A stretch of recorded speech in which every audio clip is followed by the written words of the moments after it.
Yeah, so y'all see now, I'm on my way to work. Get this little grind on. As y'all can see, my victory on coaching on victory. I don't know what I'm gonna call that one, but right, that one, I'm gonna put that on DVD. Just put that one. I gotta pass it around. But see, with an attitude like that I just said, the Knox hate that attitude because you know why? Plenty of times I told Knox of because like I said, I've been like a coach on all levels. I've been that since I was young. That was just in me. Like I said, probably so my father sell watches and things like that. So my grandmother owned a store and everything, and different situations. Right.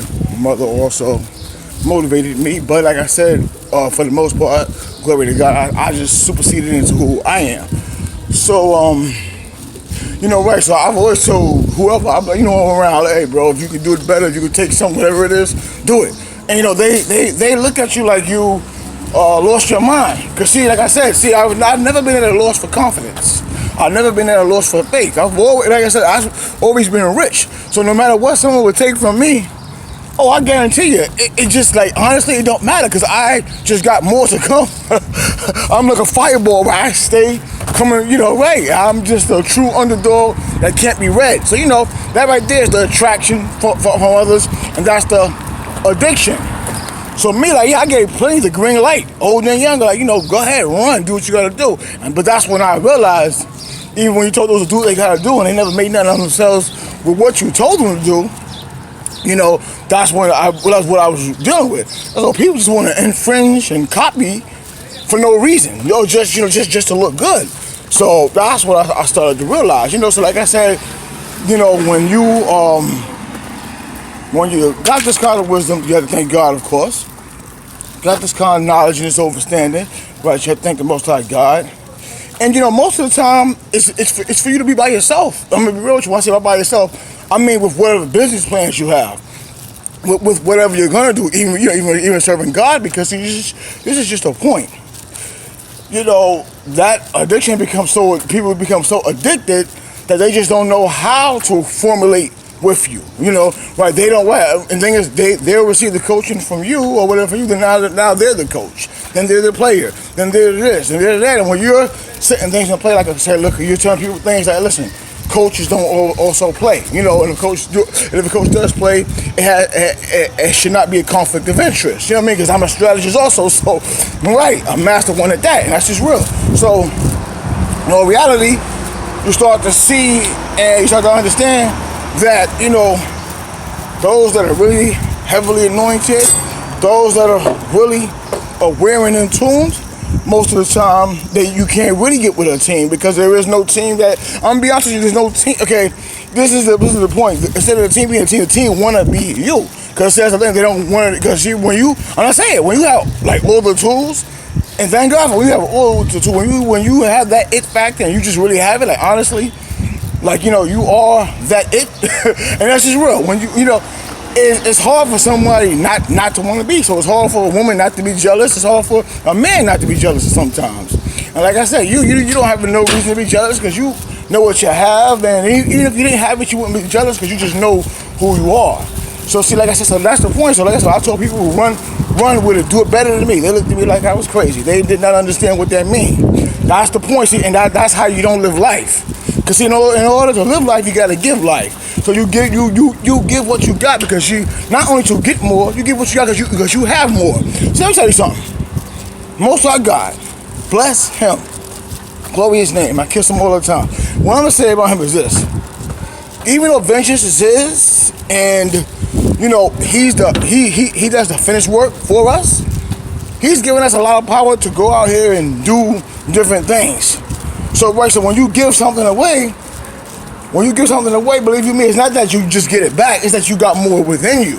Right, remember, for us to go through what we go through as empaths, that means God put a lot on us. Meaning he put a lot on us just to keep the faith and to keep going and to keep believing in him. And in the end, he lowers the boom on the knock. He shows them, look how foolish you are. So that's just the beauty, right? So what you have to realize is, when you give something away and somebody can become a millionaire, they can become a billionaire, they can become a trillionaire off of it. Because I know me personally, and this mind is a genius because like I said, I've done many different things. It's just that, like I said, at the same time, I was with individuals that just, like I said, I wasn't even trying to partner with them. I just told them, take it and do what you want with it. But they didn't know what to do. Because see, like they said, like I always say, sometimes it's not even narcs. It's just individuals are attached to you and they're attached to how you are. But when you say it, they don't quite get it. So they say, oh, no, that doesn't sound right. So they won't quite go out there and do it the way you say. But yeah, they want to stay attached to you. So right, so like I said, that's just dysfunction. But it's not always narcissistic, I'd say, but that's definitely dysfunction. It's a characteristic of narcissism. So I started to realize, right, and and no matter what you do, like, right, preach like me, I preach the gospel also, right? You had individuals that, thought I was attached, but they were actually attached, which is nothing wrong with that, but they didn't know, like I said, and like God says, there's always a season.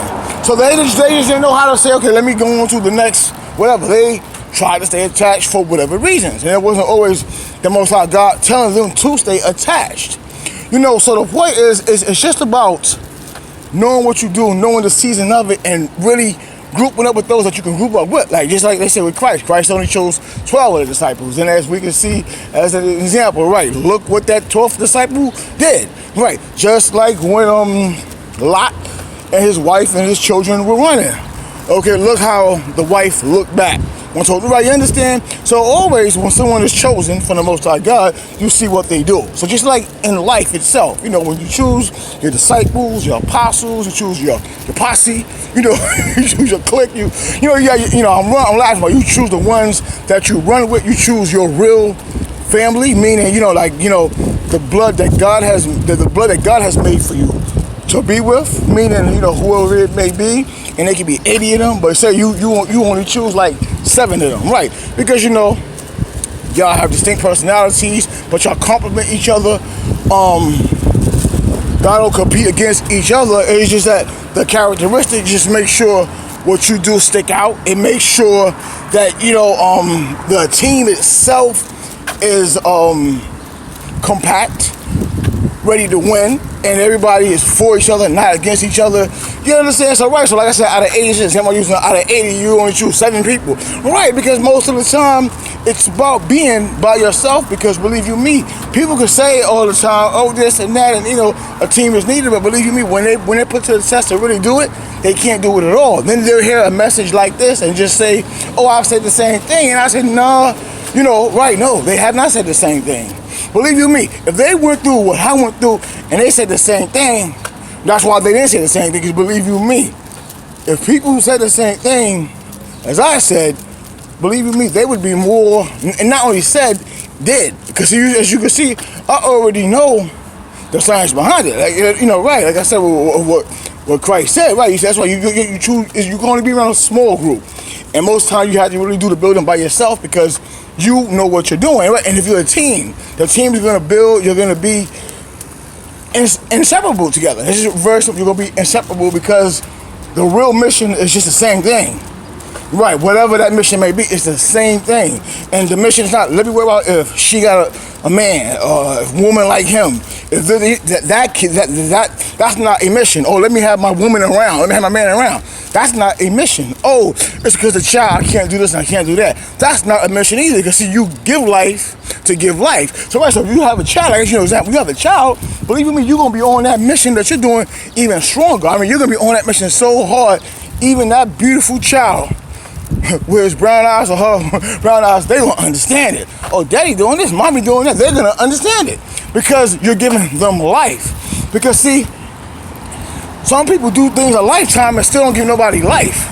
Like I said, you could be around somebody minutes or seconds and give them life. And see, that's one thing about a baby. A baby knows when you give them life. They can tell. As opposed to just forcing fantasy upon them. You understand? Right, in the same with, men and women also, right? If you meet a brother and y'all compatible, he know when you giving him life, because he give you that smile, like, yo, bro, good looking, bless up. He like, yeah, bro, how long you been doing? Well, and y'all smile, right? Same with a sister. She know when you got life. She like, oh, all right, brother, take care. Right, take care, and continue on what you're doing, and vice versa. You'll say the same thing. So when you're giving somebody life.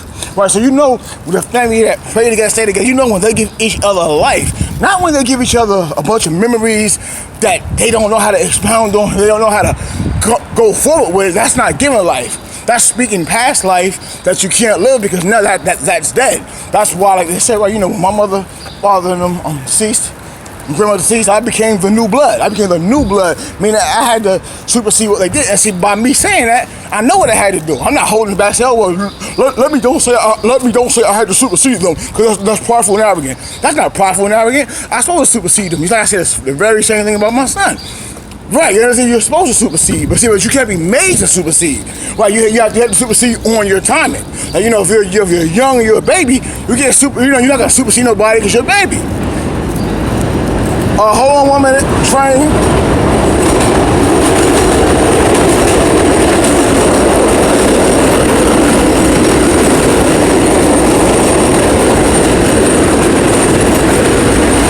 Right, so as I said, right, so you can't be made to supersede until it's that timing. So, you know, you put the blessing over your son, put the blessing over your daughter, and that's that.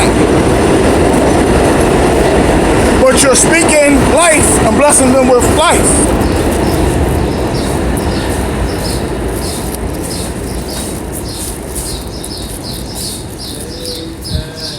Yeah, you know, you're speaking with life and you're blessing them with life. So, the whole beauty of that, that's what I'm saying. You know, so you're not enforcing life, you're speaking life, you're speaking the blessing. You know what I'm saying? Right, that's like if somebody speaks negative over their daughter, mother or father or grandmother, whoever. They speak negative over their daughter, they're not giving her life, they're giving her death. You know what I'm saying? Some people think that life is just hearing a message like this and just one or two of the things that they did and think that's life. No, that's not life. Right, because see, like I always say, if you gave life, then you can live life. And when you can't live life, and when everything from your relationship to whatever you do is a secret, you're not living life. Because, like I said before, right, you can't be damaged, a man and a woman damaged, and you can't give any advice. That's just the point. Like, just like they say, right, you can't be somebody that's poor and say, well, I'm going to teach you how to get rich. Because they're going to ask you, well, why aren't you rich? You understand? And I'm not saying you don't have pointers, but believe you me, you know, like they say, 9 times out of 10 or 8 times out of 10, we know we know people just be fantasizing and dreaming. You understand? So when people hear these messages, they're like, wow, that's life. So what they do is they hear the message, they fantasize, they live a life through the message. Well, no, it's not here for you to fantasize. It's here for you to open your eyes. You know, and like I said, that's just the will. So like I said, you know, these type of messages make the Lord hate even more because it makes them pretend even more. So that's the point. So it's not about pretending, brothers and sisters. It's about going out there and really doing it. And see, don't try to go out there and do it or try to join up with the person you say, you hear him say do it or hear her say do it, so you want to group up with them. No, sometimes it's best not to group up and do it with them. Just do it. Remember, they gave you the green light and said, go ahead, do what you got to do. Supersede it, do it. That's what you're supposed to do.